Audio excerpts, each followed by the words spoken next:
मथुरा की गलियां, घाट बाट, चौराहे सब का दर्शन किया। चलते चलते धोबी घाट पर जा रहे थे। धोबी मिला, धोबी पर भगवान ने अपना आशीर्वाद दिया। धोबी का कल्याण हुआ और आगे बढ़े। माली मिला, माली को भगवान ने अनुग्रह किया।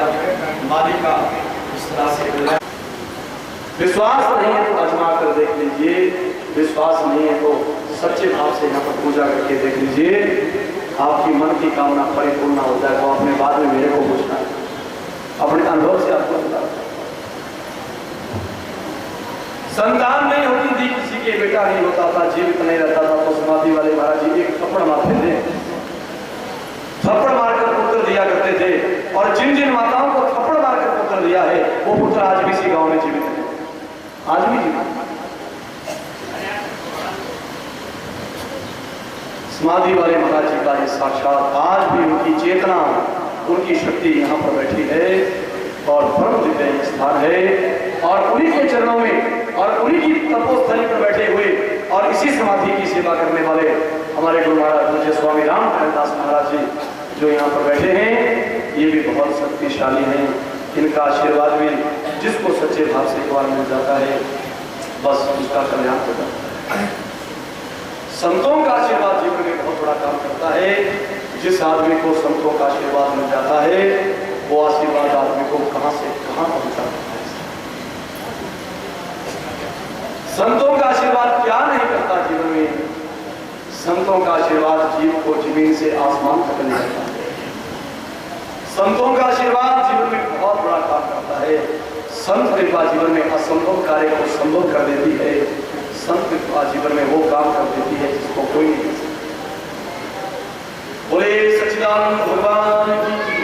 और बड़ा सौभाग्य है आप सब लोगों का, नगर निवासियों का, आसपास के पूरे क्षेत्रवासियों का, कि ऐसे स्थान पर आप सब लोग कथा सुन रहे हैं, ऐसे स्थान पर सुना गया ज्ञान, ऐसे स्थान पर की गई साधु सेवा, ऐसे स्थान पर किया गया हाथ से दान, ऐसे स्थान पर की गई भंडारे की सेवा, ऐसे स्थान पर डाली गई आहुति या ऐसे स्थान पर किया गया दान पुण्य आदमी के जीवन में अनंत गुणा फलीभूत होने वाला होता है। बोलिए सच्चिदानंद। मैं सब आप सब लोगों से प्रार्थना करूं इस स्थान की मेरे भाइयों सदा मन में महिमा समझना, गांव के सब लोगों को मैं व्यास व्यापी से विश्वास दिलाऊं, जरूर इस समाधि की महिमा को समझना, जरूर यहाँ पर आना, जितना हो सके सेवा करना, जरूर सेवा करेंगे तो आपको बल मिलेगा और आपकी मन की कामना जरूर परिपूर्ण होगी।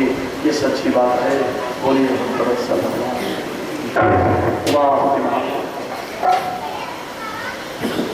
ऐसे एक महाराज सांदीपनी ऋषि के आश्रम पर 64 दिन चले गए। जब गए तो क्या देखा उसको मुकाम एक राजा सोया हुआ था, जिस राजा का नाम भागवत में राजा मुष्कंद बताया है। देवासुर संग्राम में राजा मुष्कंद इस तरह से युद्ध में बस थक गए थे और आराम करने के लिए इस तरह से नगर में सोए थे, और राजा इंद्र ने उनको ये वरदान दिया था कि जो नींद से तुम्हारे को जगाएगा और तुम्हारे सामने नजर मिलाएगा, नजर मिलाते ही आदमी खड़ा खड़ा ही चल जाएगा। भगवान भागते भागते उस गुफा के भीतर चले गए जहाँ राजा मुष्कंद सोए थे, और राजा मुष्कंद के ऊपर भगवान कृष्ण ने अपना पीला पीताम्बर, पीली चुनरी बना, पीछे पीछे काले मरमरे छा रहा था। भगवान गुफा में सो गए, और इस तरह से जब राजा मुष्कंद के पास गुफा में काले में पहुंचा, भगवान छुपे थे गुफा में, और पीला पीताम्बर उस राजा के ऊपर उड़ाया था। काले ने लात का प्रहार किया, हरे कृष्ण मेरे से तो डर गया और गुफा में छुप गया, मैं तुझे जगाता हूँ। जैसे लात का प्रहार किया, राजा मुष्कंद नींद से जागे, और जैसे काले के सामने देखा, दृष्टि पड़ते ही काले जो था खड़ा खड़ा जलकर भाग हो गया। तपस्या करी थी, बड़ी सुंदर महिमा, बड़ा सुंदर अद्भुत स्थान है। असली जो मार्कंडेय जी का स्थान है वो हिमाचल प्रदेश में पाया जाता है, जिला बिलासपुर में। बिलासपुर से 16 किलोमीटर आगे जगह पड़ती है श्री मार्कंडेय जी के नाम से। वहाँ पर मार्कंडेय ऋषि ने वेद व्यास जी ने तप किया था। जीवन में कभी समय लगे तो जरूर स्थान का दर्शन करना, स्नान करना। मार्कंडेय जी का स्नान करने से, दर्शन करने से आदमी के सब पाप दूर होते हैं, जीवन में सुख की और पुण्य की प्राप्ति होती है, जीव दीर्घायु बनता है, मन की कामना परिपूर्ण होती है। बोलिए श्री मार्कंडेय महाराज जी। इस तरह से मार्कंडेय जी के चरित्र की कथा को सुनाया, और कथा को सुनाकर सुखदेव जी चल पड़े दुर्वासा ऋषियों के साथ गंगा के तट पर घूम करते हुए जा रहे थे। उधर 7वां रोज आ गया, साधु का श्राप लगा था। 7वें रोज शाम के काटने से राजा की मौत। 7वें रोज तक्षक नाम का सांप जो था राजा को मारने चल पड़ा, और 7वें रोज एक महात्मा थे, उन दिनों जिनका नाम कश्यप ऋषि था। किसी आदमी को सांप काट दे तो शरीर से विष निकालने की विद्या जाना करते थे। राजा के बेटे ने महात्मा कश्यप को बुलाया था, मेरे पिता को कोई सांप काटेगा तो आपने मेरे पिता को बचाना, और मेरे पिता को बचाएंगे तो इसके बदले में आपको सोना चांदी हीरे मोती दूंगा। 7वें रोज कश्यप महात्मा बचाने चल पड़े। 7वें रोज तक्षक वो चल पड़ा मारने के लिए। दैव योग से आगे पहुंचे तो दैव योग से चौराहा था जहाँ 4 रास्ते इकट्ठे होते थे। चौराहे के बीच में तक्षक और कश्यप महात्मा दोनों का मिलन हो जाता। कश्यप महात्मा ने पूछा, हे नागराज तुम कहाँ जा रहे हो? नागराज तक्षक ने कहा, मैं मारने जा रहा हूँ। तुम कहाँ जा रहे हो? मैं तो बचाने जा रहा हूँ।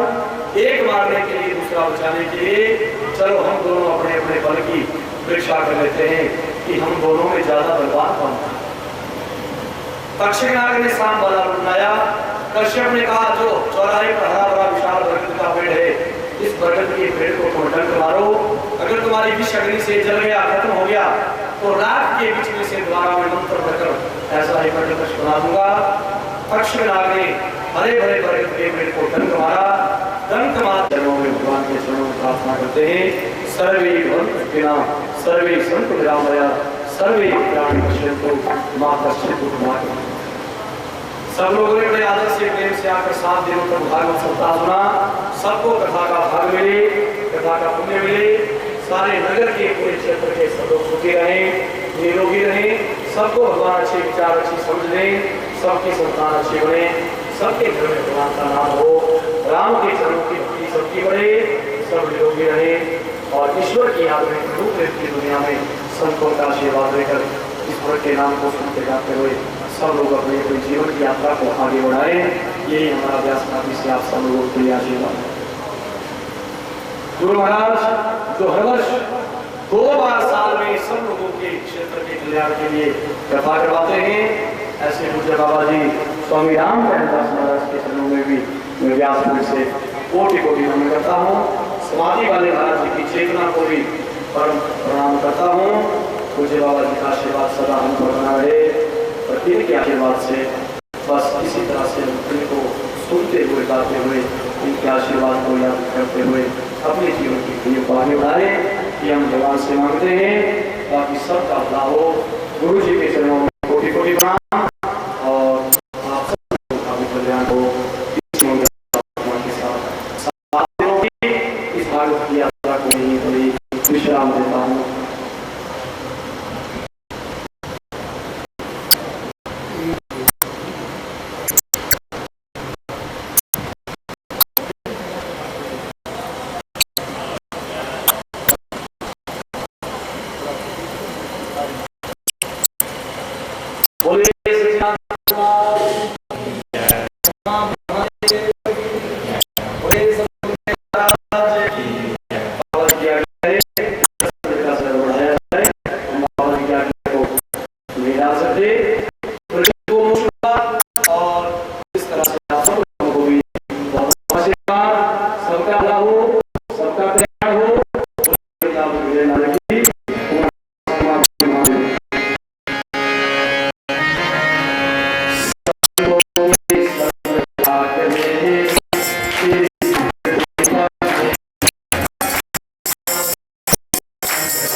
Hare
सदगुरुदेव महाराज की जय। बोले महाशंकर भगवान की जय। समाधि वाले बाबा जी की जय। सत्य सनातन धर्म की जय। बोले कृष्णचंद्र भगवान की जय। सब लोग गुरु महाराज के स्थान पर बैठे गुरु जी को याद करते हुए सब लोगों ने गुरु चरणों में ध्यान लगाया है। बोले सदगुरुदेव महाराज की जय। आनंद बरस रहा बलिहारी ऐसे सतगुरु आनंद बरस रहा बलिहारी ऐसे सतगुरु